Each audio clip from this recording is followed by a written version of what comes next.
I studied how the city of Espoo adapted to climate change. Basically, we know that we should get prepared for the consequences of climate change, to those consequences that we have experienced already now, but also to the consequences that we expect to affect us in the future.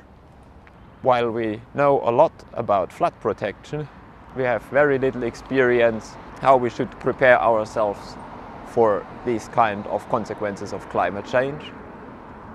This means that we have very little experience and even less agreement how we should adapt to climate change. Therefore, I think it is important to look at case studies where climate change adaptation actually happened. And Espoo is one of these cases, so I tried to understand what did they do, and maybe even more importantly, why did they do it this way. Espoo decided some years ago that the ground floor for new buildings along the shore has to be at least 3 meters above sea level.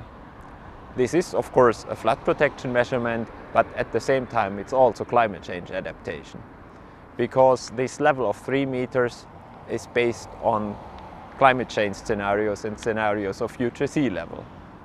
What I did, I collected a number of documents that deal with urban planning, with climate change, with flood risk management, and these documents are relevant geographically for Espoo. What I expected that these documents would have some kind of influence on the way Espoo deals with storm surges, but what I found out that actually only some of the documents were important for Espoo's decision, while others didn't seem to play a role at all. So I wanted to find out why.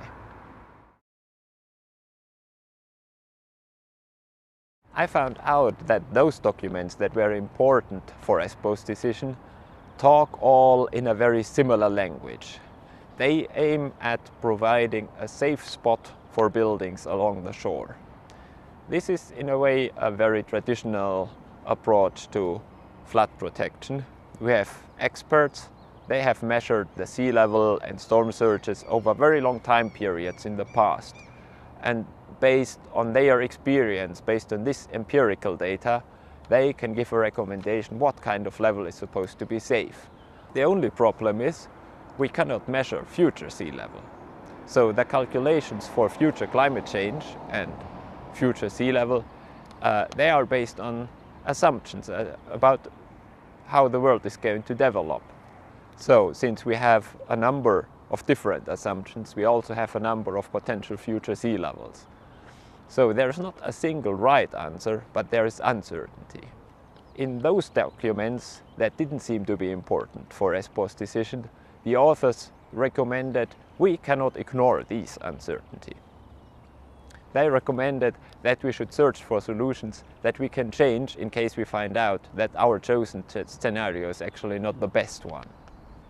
Or if we cannot find this kind of flexible solution, that the municipality and the citizen communicate with each other. If everybody is well informed and maybe even has the chance to participate in the decision making about climate change, then so the assumption it is easier to accept this uncertainty and risk that we actually cannot avoid. I hope that people start to think about this uncertainty. This solution of 3 meters might work very well, but what happens if the future climate does not stick to the scenario that we have chosen? If the sea level rises more or faster than we expected, then we might get storm surges that are actually higher than 3 meters, and those places that were supposed to be safe are not safe after all. If the climate is changing less and the sea level rise is less pronounced, then we might get also less frequent or lower storm surges. In this case, we forced people to invest a lot of money in raising the building ground, or we forbid people to build at certain spots along the shore, and for no actual reason. So they lose opportunities. it comes down to this. What I hope for is that we are more open to flexible solutions, to these kind of solutions that can deal with the uncertainty that we actually don't know whether the sea level rises a little or a lot.